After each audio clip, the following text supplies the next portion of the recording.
अपनाइए 12 खास आयुर्वेदिक जड़ी बूटियों से बनी रूप मंत्र आयुर्वेदिक फेस क्रीम। ये कोई कॉस्मेटिक नहीं, आयुर्वेदिक औषधि है।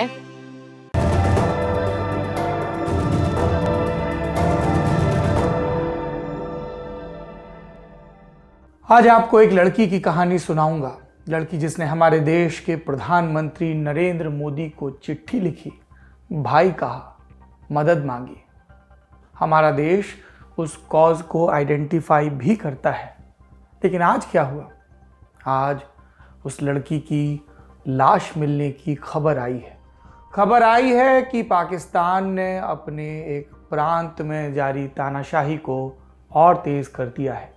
खबर आई है कि पाकिस्तान की खुफिया एजेंसी ने अपने हकों की मांग कर रहे एक और प्रदर्शनकारी को दूर देश में शायद ख़त्म कर दिया है। क्या है ये पूरा मामला? क्या है बलूचिस्तान से जुड़ा ये मामला? क्या है कनाडा में मारी गई इस लड़की का मामला? सब बताएंगे। नमस्ते, मेरा नाम सौरभ द्विवेदी है और ये लल्लन टॉप का इंटरनेशनल न्यूज़ बुलेटिन दुनियादारी है। इस एपिसोड में जिस बलोच महिला की कहानी है, उन्होंने 4 बरस पहले प्रधानमंत्री मोदी को राखी का पैगाम भेजा था। वो पाकिस्तान से बचने के लिए विदेश भागी थी, पर बच नहीं पाई। एक झील में डुबोकर मार दिया गया। ये जानेंगे कि वाकया क्या है, पर पहले कुछ आप बीतियां सुनिए कुछ बलोचों की जो पत्रकारिता और दूसरे पेशों से जुड़े हैं और इसीलिए सत्ता तंत्र की क्रूरता से टकराते हैं। एक जनाब जिनका नाम मलिक सिराज अकबर, वतन उनका बलूचिस्तान, पेशे से पत्रकार, बलूचिस्तान की पहली ऑनलाइन न्यूज़ एजेंसी बलोच हाल के फाउंडर। पिछले कई साल से सिराज पाकिस्तान से भागकर अमेरिका में रह रहे हैं। नवंबर 2011 में उन्होंने CPJ committee to protect journalist उसके लिए एक लेख लिखा।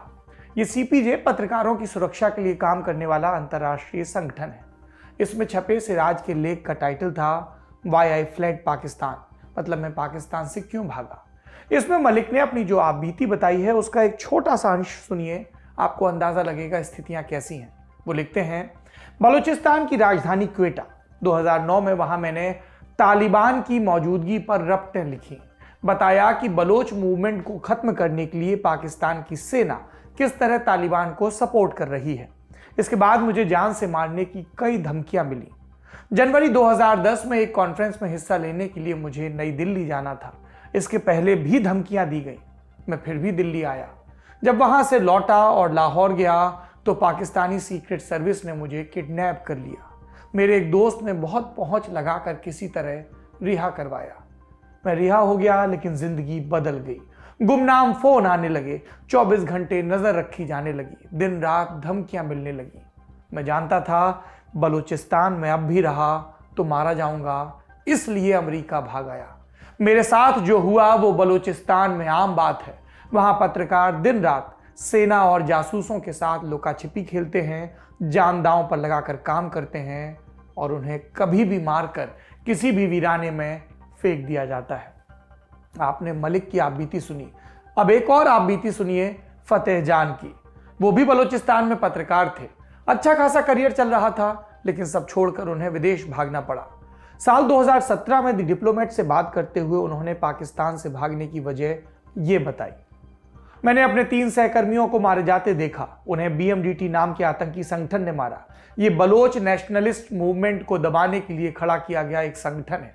पाकिस्तान में मेरा करियर अच्छा चल रहा था, पर कोई भी करियर इतना बड़ा नहीं कि उसके लिए जान दी जाए, इसलिए भाग आया। अब मैं जर्मनी के एक रिफ्यूजी कैंप में रहता हूँ, पर सुकून है कि सुरक्षित हूँ। आपने 2 पत्रकारों की आपबीती सुनी, सिराज और फतेह। दोनों जान बचाने के लिए विदेश भागे। लेकिन क्या पाकिस्तान से भाग जाने पर जान का खतरा मिट जाता है? इसका जवाब है, इसकी मिसाल है तीसरा नाम, साजिद हुसैन। बलूचिस्तान में पत्रकार थे। पाकिस्तानी सेना और ISI के हाथों होने वाली बलोचों की किडनैपिंग और मर्डर पर रपटें लिखते थे और इसी ईमानदार रिपोर्टिंग के कारण साजिद को धमकियां मिलने लगी। 2012 में उन्हें अपनी पत्नी और 2 बच्चों को छोड़कर विदेश भागना पड़ा, पर उन्होंने पत्रकारिता नहीं छोड़ी। बलूचिस्तान में हो रहे पाकिस्तान प्रायोजित नरसंहार के बारे में लगातार लिखते और बोलते रहे।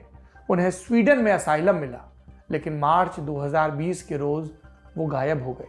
फिर मई 2020 में एक नदी के किनारे उनकी लाश मिली। किसने मारा साजिद को?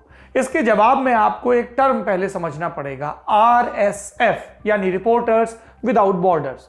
उन्होंने एक बयान दिया। यह बयान साजिद के लापता होने के बाद दिया गया और इसमें स्वीडन की पुलिस से यह अपील की गई कि साजिद की तलाश करते हुए इस आशंका को ध्यान में रखें कि शायद उन्हें किडनैप किया गया, और यह किडनैपिंग करवाई पाकिस्तान की खुफिया एजेंसी ISI ने। इस बयान में RSF ने क्या लिखा? हमने एक कॉन्फिडेंशियल जानकारी हासिल की है जिसके मुताबिक पाकिस्तान से भागकर विदेश आए ऐसे लोग जो वहां की सरकार और सिस्टम की आलोचना करते हैं, उनकी एक लिस्ट तैयार की गई है और ये लिस्ट ISI के भीतर सर्कुलेट हो रही है। शायद इसी हिट लिस्ट में थी करीमा बलोच, जिनके मारे जाने की खबर अब कनाडा से आई है। कौन थी करीमा? बलोचिस्तान की आजादी से जुड़ा एक छात्र संगठन है BSO, पूरा नाम बलोच स्टूडेंट्स ऑर्गेनाइजेशन। पाकिस्तानी हुकूमत इसे आतंकवादी संगठन बताती है, लेकिन BSO खुद को स्वतंत्रता सेनानियों का गुट कहता है। इसी BSO की सदस्य थी करीमा। 2014 में BSO के लीडर जाहिद बलोच को अचानक गायब कर दिया गया। इसके बाद 29 साल की करीमा BSO की अध्यक्ष बनी। जल्दी उनका नाम बलोचिस्तान की सबसे प्रभावी एक्टिविस्ट में लिया जाने लगा। वो बलोचिस्तान की आज़ादी के लिए मुहिम चलाती, वहां हो रहे नरसंहार के लिए पाकिस्तानी सरकार और सेना पर उंगली उठाती, महिलाओं की बराबरी और उनके अधिकारों के लिए संघर्ष करती। बलूचिस्तान में इस तरह का काम करने वालों का मुकद्दर जैसे तय हो गया है। या तो वो हमेशा के लिए गायब कर दिए जाते हैं, या कहीं किसी सड़क या दरिया किनारे उनकी लाश मिलती है, या फिर वो किसी बम धमाके या टारगेटेड किलिंग का शिकार होते हैं। कई दफा उन्हें मनमाने इल्जाम लगाकर जेल भी भेज दिया जाता है। करीमा को पता था कि ये खतरे थे, उन्हें जान से मारने की कोशिशें भी हुई, पर वो बच गई और इसके बाद 1 साल तक अंडरग्राउंड रही। फिर नवंबर 2015 में वो कुछ दोस्तों और एक्टिविस्ट की मदद से पाकिस्तान से भागकर कनाडा पहुंच गई। 2016 में करीमा ने यहीं से प्रधानमंत्री नरेंद्र मोदी को राखी पर एक पैगाम भेजा। इसमें करीमा ने मोदी को भाई का दर्जा देते हुए ये अपील की, हमारे अनगिनत भाई लापता हैं, बलूचिस्तान की बहनें अपने भाइयों के लौटने का इंतजार कर रही हैं। डर है कि ये इंतजार कभी खत्म नहीं होगा, हमारे गुमशुदा लोग कभी लौट कर नहीं आएंगे। बलूचिस्तान की आवाम आपसे अपील करती है, एक भाई के नाते आप अंतर्राष्ट्रीय मंचों पर हमारे यहाँ हो रहे नरसंहार और युद्ध अपराध का मुद्दा उठाइए। हम अपने लिए खुद लड़ लेंगे, बस हम इतना चाहते हैं कि आप हमारे संघर्ष की आवाज बने। करीमा की इस अपील के पीछे एक वजह थी, नरेंद्र मोदी का एक भाषण। 15 अगस्त 2016 को लाल किले से दिए अपने इस भाषण में मोदी ने बलूचिस्तान का मसला उठाया था और उसके बाद ही करीमा ने मोदी से गुहार लगाई थी। 2016 में ही BBC ने करीमा को दुनिया की 100 सबसे प्रभावी महिलाओं की लिस्ट में रखा था। तब करीमा ने कहा था, इस सम्मान को मैं बलूचिस्तान के फ्रीडम स्ट्रगल में शामिल तमाम महिलाओं के साथ साझा करना चाहती हूँ। कनाडा में रहकर भी करीमा ने फ्री बलोच मूवमेंट के लिए अपनी आवाज़ उठाना बंद नहीं किया, बल्कि यहाँ रहकर इंटरनेशनल प्लेटफॉर्म्स पर बलोच मूवमेंट का मसला उठाना उनके लिए कुछ आसान हो गया। और इसी मुखरता के चलते 2018 में उन्हें UN मानवाधिकार काउंसिल के सम्मेलन में भी बुलाया गया। यहाँ करीमा ने पाकिस्तान की लैंगिक असमानता पर जो भाषण दिया, उसका एक हिस्सा सुनिए। अगर परिवार की इज्जत के नाम पर कोई महिला अपने भाई के हाथों मार दी जाती है, तो इस्लामिक कानून उस अपराधी को परिवार के साथ मिलकर मामला रफा दफा करने की इजाजत देता है। ज्यादातर मामलों में परिवार उस हत्यारे को माफ कर देता है। एक पुरुष के बयान को 2 महिलाओं की गवाही के बराबर माना जाता है। ऐसे में बलात्कार के ज्यादातर केस भी विक्टिम के साथ न्याय नहीं करते। इस्लामिक कानून की इन बुनियादी खामियों के अलावा पाकिस्तान के कट्टर धार्मिक संगठनों ने पूरे पाकिस्तान की महिलाओं का दमन किया है और बलूचिस्तान में तो हालात और भी खराब हैं। ये भाषण सुनकर आप समझ गए होंगे कि करीमा किस तरह इंटरनेशनल प्लेटफॉर्म्स पर पाकिस्तान की धज्जियां उड़ाती थी, सच्चाई बताती थी, और शायद इसी वजह से वो कई लोगों की आंखों में चुभ रही थी, और शायद इसीलिए करीमा का कत्ल कर दिया गया। क्या हुआ उनके साथ? जानकारी के मुताबिक करीमा 20 दिसंबर की दोपहर से लापता थी। टोरंटो पुलिस स्थानीय लोगों की मदद से उन्हें तलाश रही थी। फिर खबर आई कि एक झील के किनारे उनकी लाश है, ठीक उसी तरह जैसे मई 2020 में एक नदी के किनारे बलोच पत्रकार साजिद हुसैन की लाश मिली थी। अजीब नियति है। अगस्त 2020 में कराची यूनिवर्सिटी में पढ़ने वाला एक लड़का हयात बलोच मारा गया। कनाडा में बैठी करीमा ने उसकी तस्वीर साझा करते हुए ट्वीट किया, लिखा कि हयात की तस्वीर पाकिस्तानी फोर्सेस के हाथों मारे जा रहे हर एक बलोच की कहानी है। और इस ट्वीट के 4 महीने बाद आज खुद करीमा की तस्वीरें ट्वीट हो रही हैं, सोशल मीडिया पर उन्हें श्रद्धांजलि दी जा रही है। बलोचिस्तान अपने क्षेत्रफल में पाकिस्तान का सबसे बड़ा प्रांत, कुदरत ने इस जगह को बड़ा दौलतमंद बनाया। नेचुरल गैस, सोना, यूरेनियम, तांबा, खूब संसाधन दिए। बलोचों की शिकायत है कि उनकी जमीन में मौजूद संसाधनों से पाकिस्तान कमाता है, लेकिन इस कमाई में बलोचों को हिस्सा नहीं मिलता। सरकार उन्हें गरीब बनाए रखने पर अड़ी है, उनकी सांस्कृतिक पहचान को खत्म करने में जुटी है। बलोच इस शोषण का विरोध करते हैं, आजादी मांगते हैं और इसे दबाने के लिए पाकिस्तानी सेना किल एंड डंप का फॉर्मूला अपनाती है, मतलब लोगों को अगवा करना और उनकी लाश कहीं फेंक जाना। न केवल बलोचिस्तान में बल्कि विदेशों में भी बलोच मारे जा रहे हैं।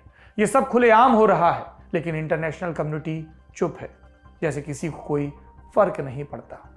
ये था हमारा आज का बड़ी खबर सेगमेंट। अब बढ़ते हैं सुर्खियों की तरफ। पहली सुर्खी जापान से है और इसको ध्यान से सुनिएगा, आपको नैतिकता का शायद कोई पाठ मिले।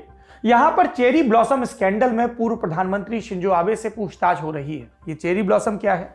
चेरी ब्लॉसम पार्टी का आयोजन जापान में हर साल सरकार करती है। इसमें सेलिब्रिटीज को सम्मानित किया जाता है।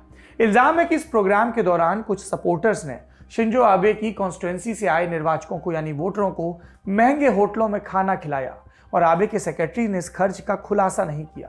ये जापान के पॉलिटिकल फंडिंग के कानूनों का उल्लंघन है। दूसरी सुर्खी अंटार्कटिका से।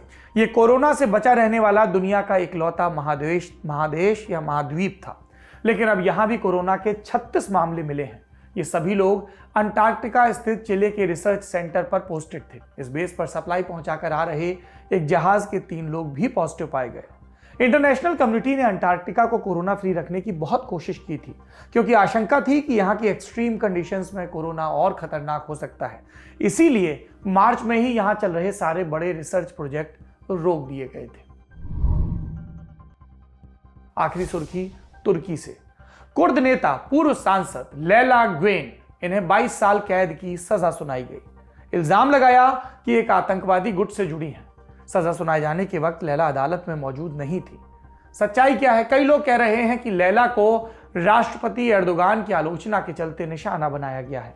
वो पहले भी कई दफा गिरफ्तार हो चुकी हैं। 2018 में एक हंगर स्ट्राइक के चलते उनका नाम सुर्खियों में आया था। उन्होंने जेल में बंद एक कुर्दिश नेता का आइसोलेशन खत्म करने के लिए 200 दिनों तक हड़ताल की थी। अपने हकों के लिए लड़ रही करीमा और लैला जैसी सब महिलाओं को हमारा सलाम। आज की दुनियादारी में इतना ही। संवेदनशीलता किसी व्यक्ति की जाति, धर्म, लिंग, भाषा या नागरिकता से नहीं उपजती। किसी के साथ भी गलत हो तो लोकतांत्रिक तरीके से विरोध करिए। दबे कुचले और सताए हुए लोगों के प्रति करुणा रखिए। उम्मीद है फिर मुलाकात होगी। शुक्रिया, शुभ रात्रि। कसर रह गई हमारी कोशिशों में, कसक रह गई कि देश जितना बेहतर, जितना महान हो सकता था, हो नहीं पाया। और एक कसम रह गई कि देश का जो कर्ज है उसे थोड़ा बहुत तो उतारना है। भावुकता का लबादा ओढ़कर बोलता तो यूं बोलता, लेकिन बात सीधी है तो सच्चे ढंग से आप तक कही जानी है।